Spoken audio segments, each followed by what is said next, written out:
Hello and welcome to this video with Practice Tests Academy looking at the ACCA Management Accounting paper. Before we get into this paper in particular though, let's set the scene for this level. The aim of the knowledge level is to introduce you to business and how it works, as well as the basics of accountancy and how accountancy fits into that world. There are 3 papers in this level to help you to do that. That's Business and Technology, that looks at business strategy and the pervasive and underlying benefits of using technology in business to propel performance in the modern world. Then we have Financial Accounting, which is financial reporting and telling external people in the organisation how well we've performed. Management Accounting is more internally focused, as we'll see. The Management Accounting paper, or MA, is about the nature, source and purpose of management information and helping management to make better decisions. There's plenty in there about data analysis, big data for example, and using statistical techniques to help us understand trends to be able to help us predict into the future and make better decisions. There's an introduction to cost accounting principles, so looking at how we derive cost per unit, depending on why we want that information. For example, for valuing inventory or for setting prices. We also look at how organisations plan, and a big part of what accountants do with planning is to help with the budgeting process, to put numbers together that explain what our targets are for the coming period. And then also using those budgets to compare actual with that budget or standard cost to help us understand whether or not we're on track. And that comparison is known as variance analysis. And we analyse the difference between actual and budgeted cost to help us understand what to do differently and better going forwards. And we also look at how we measure performance, which is a much broader issue than just measuring profit. We look at measuring performance to ensure that business performance improves going forwards. Let's have a look now at the way the exam is structured. It's computer-based, 2-hour paper with a 50% pass mark, and everything in this exam is objective test. Objective test is a broader thing than just multiple choice, but we'll have a look at that in a few minutes. The exam is split into 2 sections. We've got section A for 70% of the exam, so 70 marks out of 100 is 35 standalone 2-mark questions.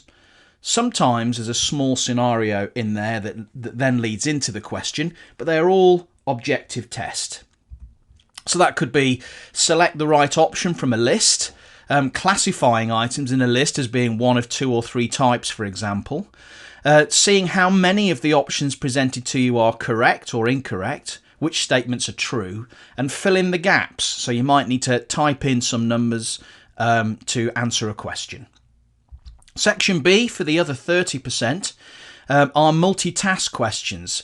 Here there are 3 sets of 10-mark questions, which involves a scenario followed by several tasks. Now, the section B of the exam will focus on the budgeting, standard costing and performance measurement parts of the syllabus. And in amongst there, it may well also bring in forecasting and the use of spreadsheets in practice. The style of questions, those 10-mark questions, it will be broken down into several tasks, like I say, and the style of those questions are similar to section A, but are more likely to be drop-down lists and fill-in-the-gap type questions. So, time management, 2 hours sounds like a long time, but it will soon disappear in the exam. So what I tend to do in terms of exam technique, we've got 1.2 minutes per mark, so that gives us 1.5 hours for section A. So what I tend to do is keep an eye on the clock and aim to get 10 questions done every 20 minutes or so. For section B, we've got the 15 minutes per 10-mark question would seem about right usually for those multitask questions. Things to look out for. Often questions are negatively worded, so which ones are not the case, and look out for that negative word. Make sure you note the number of options to choose, because if it says choose 3 from the following list, if you choose 2 or 4, then you will get the answer wrong. And just be very careful of the wording. Quite often, as we're reading through a scenario, we're forming an idea in our mind about what the question is we're about to be asked. And sometimes the question that's actually asked is subtly different to the one we had in our head. So watch out for that. When it comes to tackling the exam, if you don't know the answer straight off, there are a few things that you can do to help you in that situation. First of all, you can eliminate what are definitely the wrong answers from a list, and that at least will narrow down your choices. Sometimes you can have a look at the options that have been given to you and work backwards. So rather than working through the question and trying to work out the answer, you could take some of the options as being potential answers, and just seeing if those answers work in the question is often a good and efficient way to get to the right answer. Sometimes in a list you'll get 2 answers that seem similar. So I'm thinking here more of narrative questions. So it might say this is higher than that and this is lower than that. And quite often in that case, one of those is often right. If you're struggling, if you're unsure, keep moving on. Flag it. You can always come back to it at the end, but just make sure that when you get to the end of the exam, you do go back to the flagged questions and have a good go at them. And if you can't get any further with them right at the end of the exam, then of course there's always the option of having a guess. If you are going to guess and you're choosing from a list, beware of outliers. So answers that look very, very different to all the others. That might suggest that they aren't true. Not necessarily, but it might do. And you could have a look at why answers are different and think, oh, the reason that they've put A and B there is that A has also taken this into account, so that's more likely to be right. So look at the differences between the answers if that helps.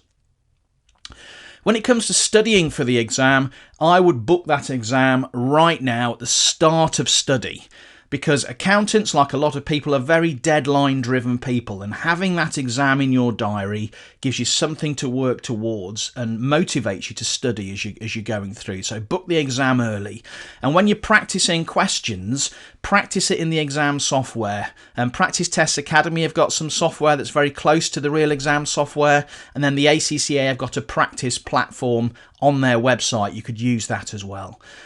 There's no point spending hours and hours and hours doing questions when you only have 1.2 minutes per mark in the exam.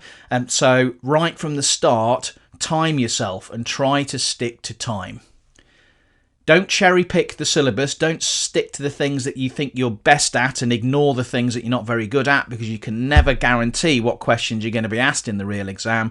And there is no choice, of course, in this paper. So cover the whole syllabus. One of the best ways to learn, once you've worked through the material, is actually to then leap straight into question practice. In other words, don't sit with your file for days on end trying to rote learn it. A much more active way to learn is to practice questions, and if you struggle, then work backwards into your notes to help you. Before the exam, focus on what you can't do rather than repeatedly doing things that you know you can. Although that makes you feel better, it's not helping you to prepare better for the exam. So before the day, focus on what you can't do.